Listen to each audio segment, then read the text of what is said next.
warahmatullahi wabarakatuh, teman-teman. Jadi di sini saya akan mempresentasikan tugas saya. Jadi yang bertemakan mengenal bahasa pemrograman, teman-teman. Jadi sebelum kita lanjut ke video, saya ingin memperkenalkan diri dulu. Nama saya Muhammad Yusri Nasrul dari kelas AFB 1J, teman-teman ya. Oke, nah, di sini saya akan membahas tentang pengertian dari bahasa pemrograman. Jadi bahasa pemrograman itu adalah sebuah instruksi standar untuk memerintah komputer agar menjalankan fungsi tertentu. Jadi bahasa pemrograman ini merupakan suatu himpunan dari aturan sintaks dan semantik yang dipakai untuk mendefinisikan program komputer. Jadi bahasa pemrograman ini memungkinkan seseorang programmer ya untuk dapat menentukan secara persis data mana yang akan diolah oleh komputer.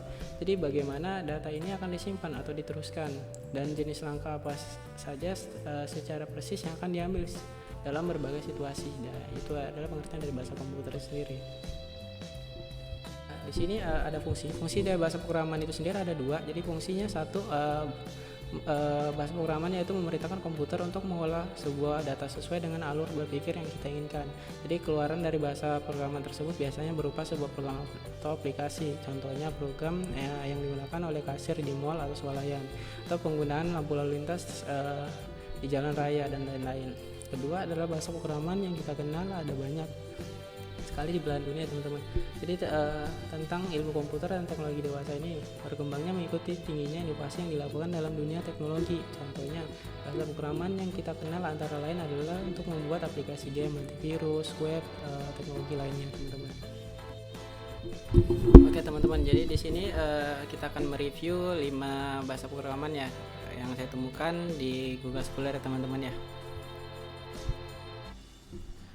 Oke, jadi yang pertama ada bahasa pemrograman C. Jadi bahasa pemrograman C itu sebuah bahasa pemrograman komputer yang bisa digunakan untuk membuat berbagai aplikasi general purpose yang mulai dari sistem operasi seperti Windows dan Linux, ataupun antivirus, software pengolahan gambar, hingga compiler untuk bahasa pemrograman, di mana C banyak digunakan untuk membuat bahasa pemrograman lain yang salah satunya adalah PHP, teman-teman. Yang kedua, meskipun termasuk general purpose programming language, bahasa programming yang bisa membuat berbagai aplikasi, bahasa pemrograman C paling cocok merancang aplikasi yang berhubungan langsung dengan sistem operasi dan hardware, teman-teman. Ini tidak terlepas dari tujuan awal dari bahasa C itu sendiri, teman-teman. Dari semua bahasa pemrograman pasti ada keunggulan dan kekurangan. Jadi di sini keunggulan dari bahasa C itu sendiri adalah bahasa C sebagai bahasa pemrograman prosedural, teman-teman. Kedua itu bahasa C itu sangat cepat dan efisien, teman-teman. Ketiga, bahasa C itu adalah bahasa yang sangat portable, teman-teman, atau portable language, teman-teman. Keempat itu bahasa C merupakan bahasa induk dari bahasa pemrograman modern, teman-teman, kayak Java dan lain-lain, teman-teman. Terus kekurangan dari bahasa C itu apa sih? Jadi kekurangannya ada dua. Bahasa C itu sangat rumit, teman-teman. Terus keduanya itu bahasa C itu bukanlah OOP secara murni, teman-teman ya.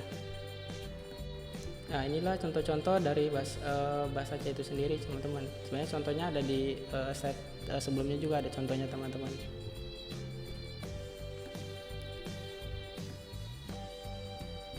Oke, yang bahasa kedua itu adalah Python, teman-teman. Jadi Python itu adalah sebuah bahasa programming interpretif multiguna dengan filosofi perancangan yang fokus pada tingkat keterbacaan kode, teman-teman. Jadi Python diklaim sebagai bahasa yang menggabungkan kapabilitas kemampuan dengan sintaksis kode yang sangat jelas dan dilengkapi dengan fungsionalitas pustaka standar yang serta komprehensif, teman-teman. Python merupakan salah satu bahasa pemrograman tingkat tinggi di high level language ya, teman-teman.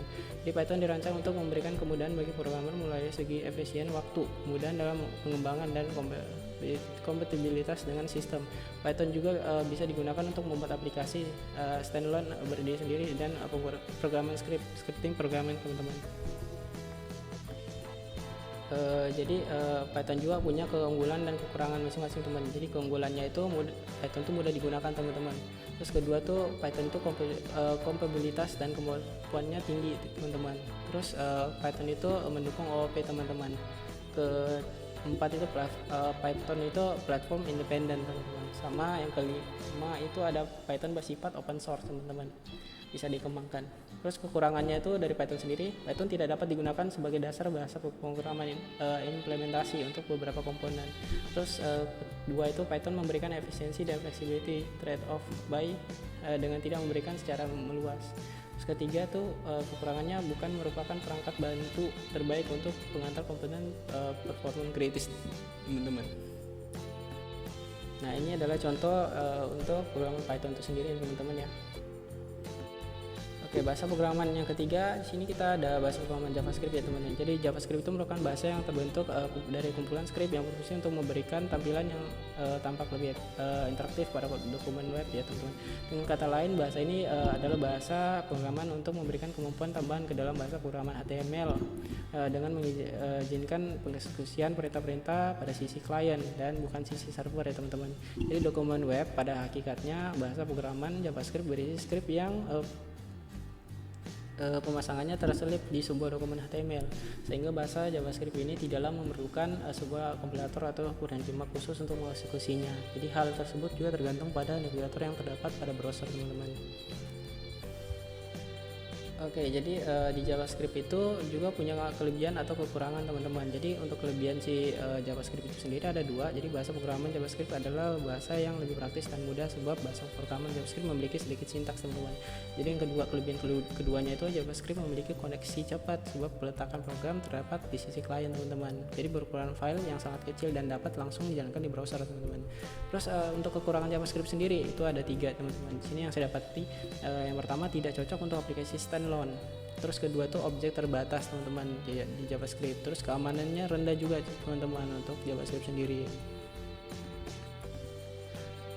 Nah ini contoh-contoh untuk script dari JavaScript itu sendiri teman-teman ya.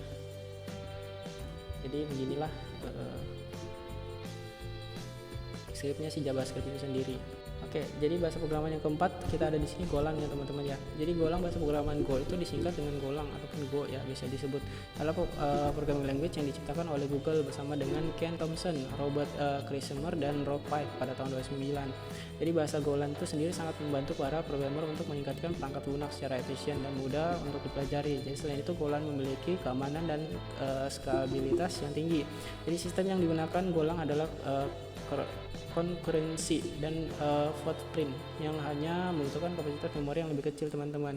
Jadi Golang itu sendiri termasuk dalam platform yang bersifat open source teman-teman, sehingga dapat diakses dengan mudah oleh semua orang. Selain itu Golang juga memiliki algoritma dan struktur data yang mudah untuk dipelajari. Jadi hal ini membuat Golang dipakai oleh seluruh programmer saat ini ya teman-teman. Jadi itulah pengertian daripada bahasa Golang sendiri. Terus untuk Golang itu sendiri punya keunggulan atau kekurangan masing-masing ya teman-teman. Jadi keunggulannya itu ada 5 di sini. 1, bahasa programan Go ini mudah dipelajari teman-teman. Terus kedua, Golang adalah bahasa programan yang lebih cepat teman-teman. Ketiga, Golang memiliki garbage collection yang artinya sistem pengolahan memori pada Golang lebih mudah. Keempat, itu Golang memiliki currency yang artinya adalah kemampuan program untuk terbagi menjadi bagian-bagian lebih kecil. Terus yang kelima itu Golang dilengkapi dengan sejumlah fungsi yang dapat mengatasi masalah pada bahasa programan lain. Terus kekurangan daripada bahasa Golang itu ada aja teman-teman. Jadi di sini ada 4. Jadi pertama interface untuk bahasa programan Golang terlalu implisif. Terus kedua, dukungan pustaka yang tidak memadai. 3, penggunaan kode pada Golang tidak bisa dilakukan secara berulang. Terus keempat, bahasa programan yang Golang ini belum menemukan niche-nya. Nah inilah contoh-contoh dari programan Golang itu sendiri ya teman-teman. Oke, di sini ada bahasa programan yang kelima, itu adalah Ruby ya teman-teman. Jadi Ruby itu bahasa programan berorientasi objek yang dibuat pada tahun 1995 oleh Yukihiro Matsumoto yang sebagai Mats oleh para penggemarnya. Jadi sejak saat itu Ruby telah mencapai popularitas yang luar biasa baik di negara asal Jepang maupun di seluruh dunia. Jadi pustaka kelas yang dibangun ke dalam distribusi Ruby standar menyediakan fungsionalitas yang sama biasanya dengan nama yang sama seperti modul standar pustaka Python standar. Akibatnya program Perl dan Python dapat dengan mudah bermigrasi ke Ruby. Sampai saat ini proyek Ruby yang paling sukses adalah Ruby on Rails, sebuah kerangka kerja untuk mengembangkan aplikasi web di Ruby. Jadi Ruby di Rails sebagian besar bertanggung jawab atas popularitasnya bahasa Ruby yang berkembang pesat. Ruby adalah bahasa scripting sehingga Anda dapat menulis program Ruby Anda sebagai file text. File text ini kemudian dapat diluncurkan dari baris perintah sistem operasi ataupun yang telah menginstal Ruby. Perl, Python, dan Ruby adalah beberapa bahasa script yang paling populer saat ini. Jadi Oke, di Ruby sendiri itu punya keunggulan atau kekurangan masing-masing ya teman-teman. Jadi keunggulan dari bahasa programming Ruby itu sendiri ada 4. Jadi pertama itu bahasa programming Ruby itu mempunyai sinteks yang sederhana. Jadi kedua juga Ruby memiliki framework Rails yang mengusungkan pola arsitektur MVC. Bahasa programming ini cocok bagi kalian yang mendalami bidang backend ya teman-teman. Terus ketiga itu Ruby adalah bahasa programan yang bersifat open source teman-teman. Terus yang keempat, kelebihan dari Ruby adalah bahasa programan ini mendukung keamanan tingkat tinggi teman-teman. Jadi Ruby itu keamanannya tingkat tinggi banget teman-teman. Terus dari segi kekurangannya itu ada 2. Di situ saya jelaskan. Jadi pertama itu bahasa programan Ruby itu sulit berkolaborasi teman-teman dengan bahasa lain. Terus kedua itu bahasa programan Ruby itu mempunyai kekurangan dalam segi performa yang lambat teman-teman. Jadi Ruby itu pengaplikasiannya lambat banget teman-teman. Nah, inilah contoh-contoh pengalaman dari Ruby itu sendiri teman-teman ya. Bisa kita lihat di layar. Oke, itu dia tadi teman-teman penjelasan atau review dari saya tentang 5 bahasa pemrograman yang sudah saya tampilkan tadi teman-teman. Saya harap apa yang saya tampilkan itu bisa bermanfaat buat kalian semua. Terima kasih buat kalian yang sudah menontonnya teman-teman. Sampai jumpa lagi di video berikutnya.